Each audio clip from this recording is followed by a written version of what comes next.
Şunu bir gözünün önüne getir. Bir yanda böyle 500 sayfalık tamamen büyülü gerçekçilik akımıyla yazılmış kurgusal bir roman var. Hı hı. Diğer yanda ise uluslararası suikastlar, kopan diplomatik ilişkiler, milyonlarca dolarlık bir ölüm fetvası, sokak çatışmaları ve yanan oteller. Kesinlikle inanılmaz bir tablo. Aynen öyle. Bugün seninle sadece kağıt üzerindeki birkaç kelimenin nasıl küresel bir kitle imha silahına dönüştüğünün derinliklerine dalıyoruz. Çok çok ilginç bir konu gerçekten. Evet, amacımız önümüzdeki notlardan, edebi analizlerden, dönemin siyasi tarih raporlarından, Avrupa'daki sosyolojik araştırmalardan ve bizzat yazarın kendi röportajlarından yola çıkarak bu devasa fırtınanın anatomisini çıkarmak. Tabii kaynak ismi vermeden ilerleyeceğiz. Tabii hani olayın özüne odaklanmak en iyisi. Aynen. Ama başlamadan önce çok net bir sınır çizmemiz gerekiyor. Bu konu son derece hassas. Yani politik ve dini tartışmalarla gerçek insan acılarıyla yüklü bir mevzu bu. Hı hı, çok doğru. Bizim buradaki misyonumuz hiçbir tarafı tutmak, yargılamak veya herhangi bir inancı onaylamak değil. Biz sadece tarihi, edebi ve sosyolojik gerçeklerin ne anlama geldiğini senin için masaya yatıracağız. Hazırsan başlayalım. Bu gerçekten de modern tarihin en eşsiz vakalarından biri. Açıkçası edebiyatın kendi sınırları içinde izole bir dünyası olduğuna inanmak isteriz hep. Yani yazar yazar okur okur. Aynen öyle. Bir yazar yazar, okur okur ve o kapak kapandığında hikaye biter. Ama burada o kapak açıldığında içinden adeta jeopolitik bir cin çıkıyor. Ve hani bir daha asla o lambaya geri dönmüyor. O zaman hikayenin tam kalbine, o tuğla gibi kitaba girelim bence. Çünkü olayların bu kadar büyümesine neden olan metnin kendisini anlamadan dışarıdaki o fırtınayı anlayamayız. Kesinlikle. Bu kitap aslında ne anlatıyor? 1988'de yazılmış, Mihail Bulgakov'un Usta ve Margarita romanından derin izler taşıyan fantastik bir metin var karşımızda. İki ana karakterimiz var değil mi? İkisi de Hint asıllı göçmen, ikisi de aktör. Evet, metnin omurgasını anlamak için bu iki karakterin zıtlığına bakmamız gerekiyor aslında. Bu hikaye tipik bir postkolonyal anlatı. Yani sömürgecilik sonrası dönemi anlatan. Aynen. Yani eski sömürgecilerin ülkesine, batıya göç eden insanların o yabancı kültürde kendi kimliklerini nasıl sıfırdan inşa etmeye çalıştıklarını inceliyor ya da o kültürün altında nasıl ezildiklerini diyelim. Kimdi bu karakterler? Gibril ve Saladin miydi? Evet. Bir yanda Cibril Farişta var. Hindistan'da Bollywood filmlerinde Hindu tanrılarını canlandırarak devasa bir şöhret olmuş. Ama içten içe inancını kaybetmiş bir adam bu. Hı hı. Diğer yandaysa Saladin Çamça var. İngiliz kültürüne o kadar asimile olmaya çalışıyor ki aksanı bile tamamen İngilizleştirmiş, kendi köklerinden utanıyor resmen. Ve sadece sesiyle var olabildiği bir iş yapıyor İngiltere'de. Seslendirme sanatçısı. Aynen öyle. Sesiyle var oluyor ama kendi kimliği yok ortada. Ve bu iki zıt karakterin yolları gökyüzünde bulutların arasında kesişiyor. İkisinin de içinde bulunduğu Hindistan'dan İngiltere'ye giden yolcu uçağı Sih ayrılıkçılar tarafından kaçırılıyor. Evet, büyük bir kriz. Günlerce süren rehine krizinin ardından uçak tam İngiliz kanalının üzerinde patlatılıyor. İşin büyülü gerçekçilik kısmı da tam burada patlak veriyor zaten. Kesinlikle. En fantastik kırılma noktası orası. İkisi de o binlerce metrelik yükseklikten düşerken mucizevi bir şekilde hayatta kalıyorlar. Ama yere indiklerinde fiziksel bir mutasyon geçiriyorlar. Gibrail bir meleğe, bildiğimiz Cebrail'e dönüşüyor. Hatta başının üzerinde bir hale falan beliriyor. Aynen, aksanı bile İngilizleştiren o Saladin ise boynuzları ve toynakları olan devasa bir şeytana dönüşüyor. İşin ironik tarafı da bu zaten. Yere indiklerinde Saladin, yasa dışı bir göçmen sanılıp polis tarafından tutuklanıyor. Ve o şeytani görünümü yüzünden inanılmaz kötü muamele görüyor. Tam da bu noktada yazar fiziksel bir dönüşüm üzerinden çok derin bir psikolojik gerçekliği anlatıyor aslında. Orada aklıma şu geliyor, sana da sormak isterim. Bu sence de göçmenlerin, özellikle de doğudan batıya gidenlerin yaşadığı o ikiye bölünmüşlüğü yansıtmıyor mu? Kesinlikle çok iyi bir nokta. Yani bir yanda kendi memleketinde melek gibi saygın, kutsal görülen bir kimlik var. Diğer yanda ise batıya, sözde medeniyete gittiğinde sırf ten rengi veya kökeni yüzünden bir anda şeytanlaştırılan bir profil var. Dışlanan, polis şiddetine maruz kalan o öteki kimlik. Evet. Saladin'in şeytana dönüşmesi aslında İngiliz toplumunun onun nasıl gördüğünün fiziksel bir tezahürü değil mi? Aynen öyle. Yazarın yapmak istediği temel şeylerden biri o kimlik parçalanmasını, o yabancılaşma hissini somutlaştırmak zaten. Kendi ülkende bir yıldızsın, başka bir ülkede böcek muamelesi görüyorsun. Hı hı. Ancak burası çok kritik. Kitabı o küresel krizin merkezine oturtan şey bu ana göçmenlik hikayesi değil aslında. Nasıl yani? Olay bu şeytan ve melek meselesi değil mi? Değil. Asıl infial yaratan kısımlar o melek formuna giren Gibrel'in gördüğü sanrılı rüyalar. Hmm. Hikayenin içine gömülmüş, adeta matruşka bebekleri gibi iç içe geçen bu alt hikayeler bütünü her şeyi ateşe veriyor. Bir dakika, burayı tam anlamam lazım. Adamın biri gökten düşüp meleğe dönüşüyor. Buraya kadar tamam, fantastik ve dramatik bir hikaye bu.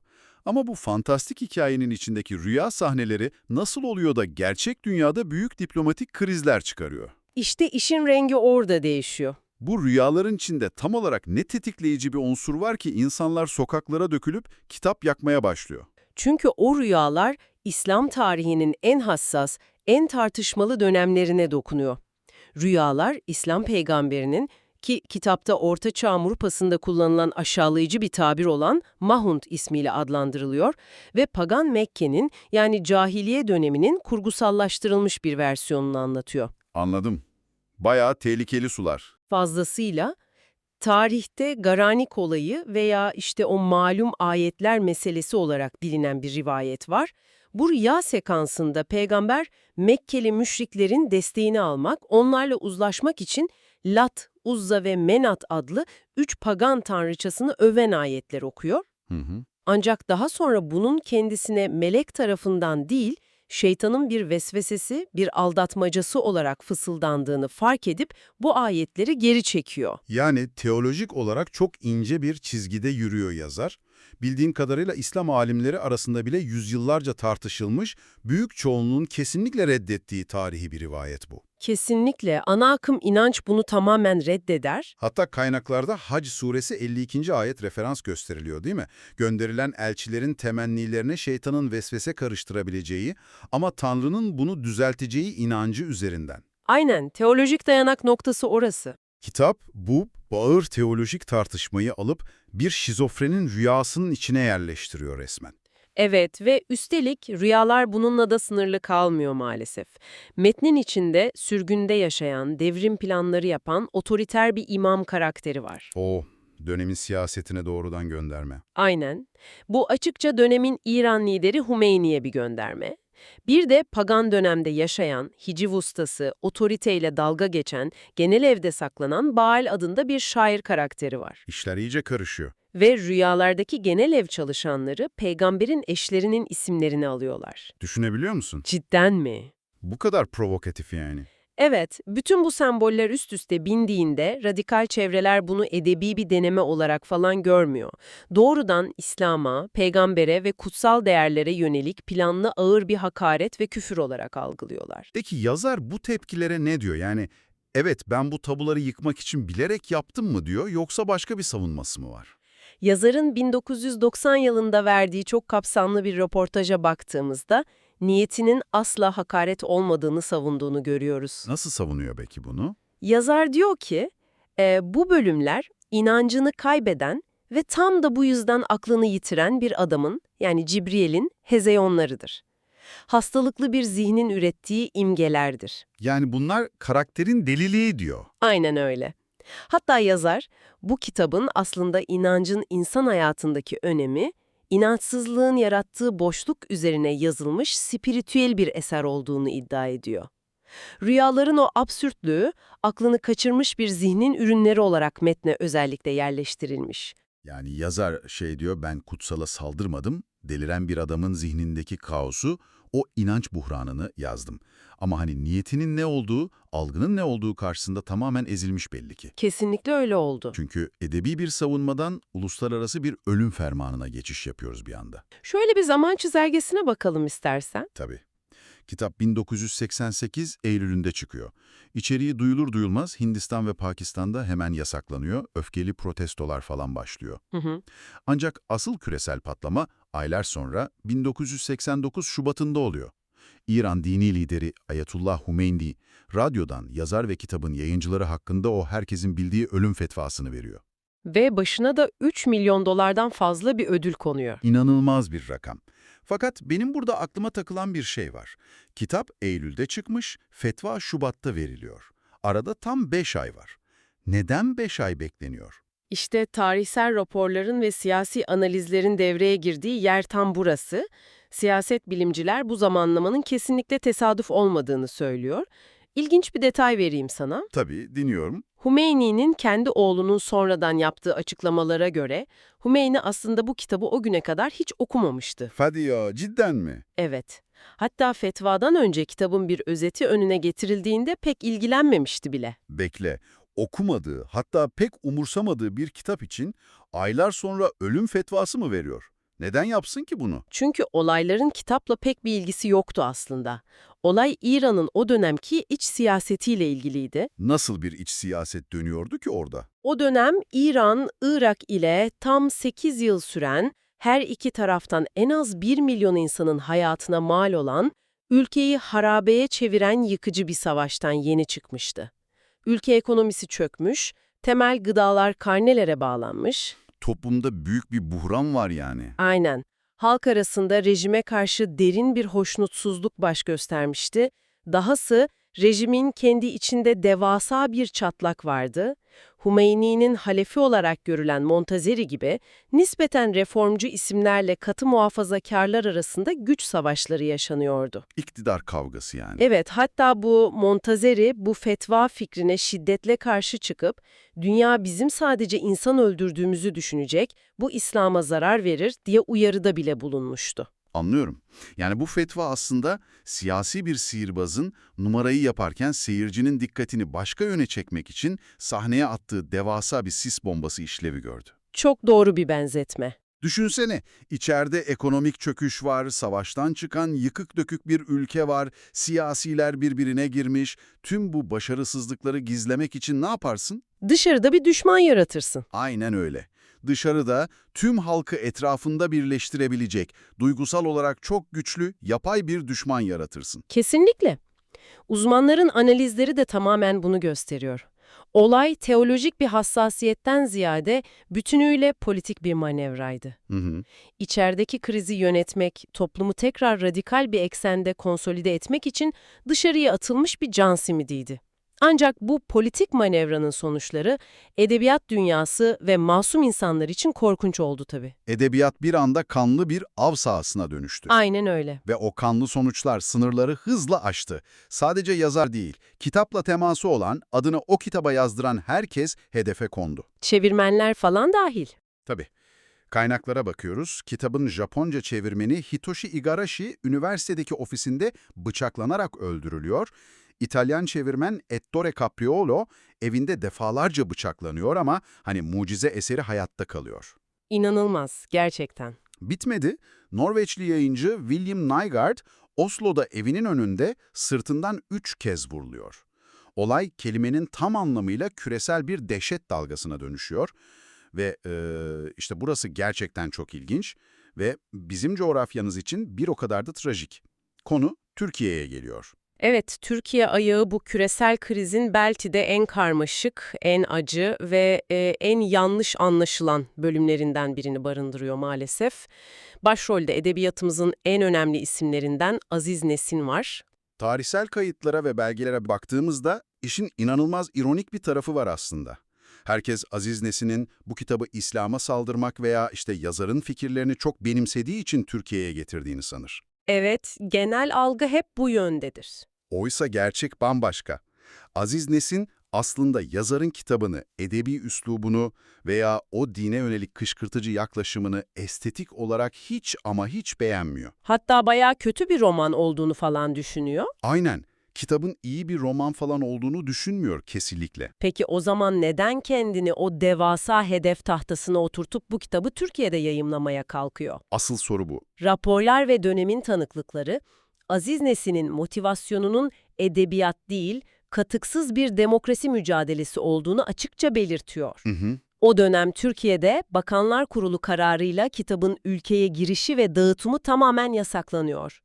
Nesin, sırf bu devlet sansürünü delmek, devlet benim ne okuyacağıma karar veremez diyerek ifade özgürlüğünü bir ilke olarak savunmak adına kitabın bazı bölümlerini bir gazetede tefrika halinde yani parça parça yayımlıyor. İşin trajediyle karışık tuhaf kısmı da şu aslında, Aziz Nesin sırf bu yüzden kitabın orijinal yazarıyla ve İngiltere'deki yayıncısıyla telif hakları yüzünden büyük bir kavgaya tutuşuyor. Hadi ya, davalık mı oluyorlar? Neredeyse mahkemelik olacaklar çünkü İngiliz yayıncı ve yazar Aziz Nesin'in oradaki o yüksek demokrasi ve sansür karşıtı mücadelesini hiç anlamıyor. Onlar olaya tamamen ticari bakıp bu adam bizim kitabımızı korsan basıyor, telif hırsızlığı yapıyor sanıyorlar. Gerçekten trajikomik bir durum. Düşünebiliyor musun? Nesin aslında estetik bulmadığı bir eseri inatla sadece yasaklanamaz demek için yayınlıyor. Bunun için kitabın kendi yazarıyla bile davalık olma noktasına geliyor. Ama asıl büyük bedeli Türkiye'deki radikal kesimlerin hedefine oturarak ödüyor. Maalesef evet. Ve bu eylemin sonuçları, o politik sis bombasının Türkiye'deki yansımaları tarifsiz bir acıya neden oluyor. Gerici hareketler aylar süren bir kara propagandayla kitleleri kışkırtmak için bu durumu harika bir bahaneye dönüştürüyorlar. O kara gün evet. 2 Temmuz 1993'te Sivas'ta yaşanan o korkunç Madımak katliamının en büyük tetikleyicisi Aziz Nesin'in o gün bir kültür şenliği için o şehirde olması ve bu kitabı yayımlamış olmasıdır. Bu gerçekten kan dondurucu bir trajedi. Aziz Nesin o cehennemden, yanan otelden itfaiye merdiveniyle son anda kurtarılıyor.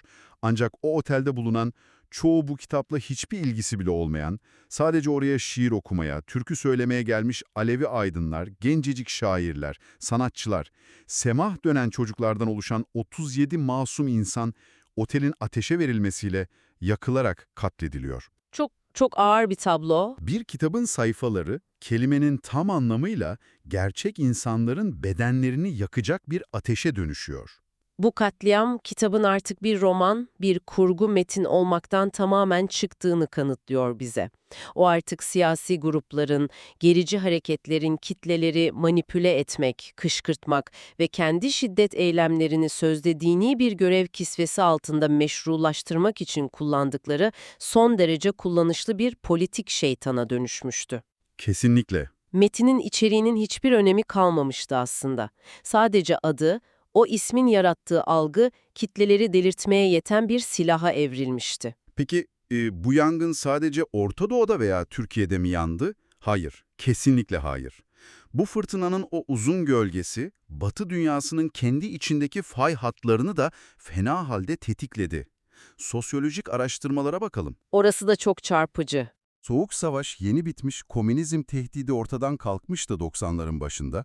Batı bloğunun kendi kimliğini tanımlamak ve etrafında kenetlenebileceği yeni bir ötekine ihtiyacı vardı. Aynen, yeni bir düşman lazımdı. İşte tam o yıllarda bu kitap etrafında sokaklarda kitap yakan, yazarın kuklalarını asan kalabalıkların görüntüleri Batı medyasında her gün döndükçe Avrupa'nın yeni düşmanı da şekillenmiş oldu. Yeşil düşman, yani İslami fundamentalizm. Bu, Batı toplumlarında muazzam bir psikolojik kırılma yarattı. Raporlar, bu olayların Avrupa'da İslamofobinin, yani Müslümanlara yönelik o kurumsal korku ve düşmanlığın yerleşmesinde adeta bir sıçrama tahtası işlevi gördüğünü gösteriyor. Hı hı. Bir korku patolojisi, bir tür toplumsal hister yaratıldı. Medya, Müslümanları karmaşık, farklı inanç seviyelerine sahip bireyler olarak falan değil, aniden öfkelenen, Batı değerlerine düşman yekpare bir tehdit bloku olarak resmetmeye başladı. Ve bu histeri, insanların gerçeği algılama biçimini öyle bir bozuyor ki, istatistikler akıl alır gibi değil gerçekten. Ne gibi istatistikler var mesela? Mesela Fransa'da yapılan bir sosyolojik araştırmada, halka sizce ülkedeki Müslüman nüfus oranı yüzde kaçtır diye soruluyor. Halkın ortalama tahmini ne biliyor musun? Kaç diyorlar? %31. İnanılmaz, 1/3'e yani. Neredeyse her 3 kişiden biri Müslüman sanıyorlar. Oysa gerçek rakam sadece %7 o dönem. İnsanın zihni korktuğu şeyi olduğundan 4 kat daha büyük görüyor. Psikolojik yanılsama işte. Bu korku dalgası siyaseti de anında zehirledi haliyle. Almanya'da AfD, Hollanda'da Geert Wilders gibi aşırı sağcı hareketler tam da bu Avrupa elden gidiyor paranoyasıyla yükselişe geçti. Evet, bugünkü siyasetin temelleri o zaman atıldı. Avrupa'nın dört bir yanında camilerin önüne domuz kafaları bırakılması, sokaklarda veya otobüslerde başörtülü kadınlara yönelik sözlü ve fiziksel tacizlerin artması, helal et kesimi gibi dini ritüellerin bir ulusal güvenlik meselesi gibi yasaklanmaya çalışılması falan hep bu dönemin ürünü. Bütün bunlar aslında Avrupa'nın kendi içindeki göçmen entegrasyonu ve çok kültürlülük politikalarının ne kadar zayıf ve ikiyüzlü olduğunun göstergeleri. Çok doğru bir tespit. O kitap krizi Avrupa'nın bilinçaltındaki ırkçılığı su yüzüne çıkardı. Müslümanlar Avrupa'da sadece etnik kökenleri veya inançları yüzünden ontolojik bir şiddet ve dışlanma sarmalının içine itildi. Ve tüm bu radikalleşme döngüsünün hem doğuda hem batıda birbirini besleyen bu nefretin fitilini ateşleyen sembolik kırılma noktalarından biri olduğu o kurgu romanı. Ve geldik bugüne. Yani en azından çok yakın bir tarihe.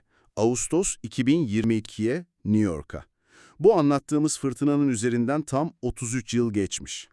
Dile kolay 33 yıl. O kitap yüzünden 10 yıl boyunca takma isimle polis korumasıyla saklanarak yaşayan yazar, artık her şeyin geride kaldığına, tamamen güvende olduğuna inanarak New York'ta korumasız bir şekilde bir sahneye çıkıyor. Hı. Konuşmasının konusu ne peki sence? Şaka gibi ama ifade özgürlüğü ve Amerika'nın sürgündeki yazarlar için güvenli bir liman olması. Gerçekten korkunç bir ironi. Ve tam o sahnede binlerce insanın gözü önünde sahneye fırlayan siyahlar giymiş bir adamın bıçaklı saldırısına uğruyor yazar. Evet. Yazarın aylar sonra bu saldırıyı anlattığı detaylar kan dondurucu. Saldırgan için bana doğru koştuğunda çömelmiş bir füze gibiydi, alçaktan ve çok sertçe geliyordu diyor. Tüyler ürpertici. Ama burada asıl durup düşünmemiz gereken şey o füzenin kim olduğu bence. Saldırgan Hadi Matar adında 24 yaşında Lübnan asıllı Amerikalı bir genç. 24 yaşında mı? Düşünsene, adam fetva verildiğinde daha doğmamıştı bile. Fetvadan tam 10 yıl sonra doğmuş bir çocuktan bahsediyoruz. İşin en ürpertici, en karanlık yanı da bu aslında. Fetvanın verildiği tarihten yıllar sonra doğmuş birinin, olayın asıl bağlamından tamamen habersiz, o kitabı muhtemelen hayatında bir kez bile eline almamış birinin, binlerce kilometre ötede bu şiddet eylemini gerçekleştirmesi. Akıl alır gibi değil. Bu durum bize nefret mirasının, o politik sis bombasının dumanının nesiller arası nasıl zehirli bir şekilde aktarıldığını gösteriyor. Olay sadece bir yazarı cezalandırmak değil, bir fikre, bir inanca saplanıp kalarak kendini var etme çabası. O saldırı sonucunda yazar haftalarca solunum cihazına bağlı kalıyor, bir gözünün görme yetisini kaybediyor ve boyun sinirleri kesildiği için bir elinin kullanımını kalıcı olarak yitiriyor. Ve o hastane sürecinde doktorunun ona söylediği inanılmaz bir cümle var raporlara geçen. Neydi o? Doktor diyor ki, önce çok şanssızdın, sonra çok şanslıydın çünkü sana saldıran adam bir insanı bıçakla nasıl öldüreceğini bilmiyordu. Gerçekten dehşet verici. 1990'ların sonunda İran hükümeti bu fetva meselesinin artık diplomatik olarak bittiğini, rafa kalktığını falan söylemişti. Ama 2022'deki bu saldırı bize şunu kanıtlıyor, siyasetçilerin bir düğmeye basarak yarattıkları nefret, onlar bitti dediğinde bitmiyor. Kesinlikle bitmiyor. O nefret yer altına iniyor, sessizce dolaşıyor ve 33 yıl sonra Amerika'nın ortasında bir gencin elindeki bıçakla tekrar yüzeye çıkıyor. Edebiyatın masumiyeti, siyasetin pragmatizmi ve insan doğasının karanlığı arasında sıkışmış, hala kapanmayan bir yara bu gerçekten. Peki tüm bu uzun ve sarsıcı yolculuğu toparlarsak, elimizde Hindistan'dan İngiltere'ye göç eden, kimlik arayışındaki iki adamın fantastik hikayesini anlatan bir roman vardı başta. Evet, Ama gördük ki bu roman sayfalarından taşıp Orta Doğu'daki kanlı güç savaşlarına, Avrupa'daki aşırı sağın yükselişine, Müslümanlara yönelik devasa bir paranoyaya ve Sivas Madımak'ta 37 masum canın yandığı o derin trajedilere ayna tutan bir nesneye dönüştü. Bilginin, edebiyatın gücünün bağlamından tamamen koparılıp siyasetin eline düştüğünde ne kadar kontrol edilemez bir canavara dönüşebileceğini gördük. Toplumların kendi içlerindeki travmaları, öfkeleri ve o devasa başarısızlıklarını bir metnin üzerine nasıl yansıttıklarını anlamak açısından bir laboratuvar gibiydi bu süreç resmen. Aynen öyle. Tüm bunları konuştuktan sonra senin kendi zihninde tartman için masaya yeni, provokatif bir soru bırakmak istiyorum. Şunu bir düşün. Bütün bu fırtına 1989'da koptu. O zamanlar internet yoktu, sosyal medya yoktu, akıllı telefonlar yoktu. Hı hı. Olay faks makineleri, fotokopiler, elden ele dolaşan kasetler ve radyo anonslarıyla yani aylar içinde yayıldı. Acaba bugün yapay zekanın saniyeler içinde binlerce yalan metin ve görsel ürettiği, algoritmaların öfkeyi en karlı duygu olarak pompaladığı, herkesin bir linç kültürünün parçası olmaya hazır beklediği bu dijital çağda benzer bir kurgusal metin veya fikir ortaya çıksaydı, o yangın aylar değil, dakikalar içinde dünyayı ne hale getirirdi? Eğer bir yazarın niyetinin ne olduğu tamamen önemsizleşiyor ve yazdığı eser sadece dünyadaki öfkenin yansıtıldığı boş bir tuvale dönüşüyorsa, o zaman kelimelerin kime ait olduğunu kim belirler? Yazan kişiye mi, yoksa onu kendi savaşları için bir silaha dönüştürenlere mi? Edebiyatın, sanatın o bahsettiğimiz güvenli alanı bir daha asla geri gelmemek üzere tamamen yok mu oldu? Çok ağır ama üzerine düşünülmesi gereken sorular bunlar. Bizi bu karmaşık ve sarsıcı derinlemesini incelemede yalnız bırakmadığın için çok teşekkürler. Bu zor soruları zihninde deşmeye devam etmeni diliyorum. Görüşmek üzere. Görüşmek üzere.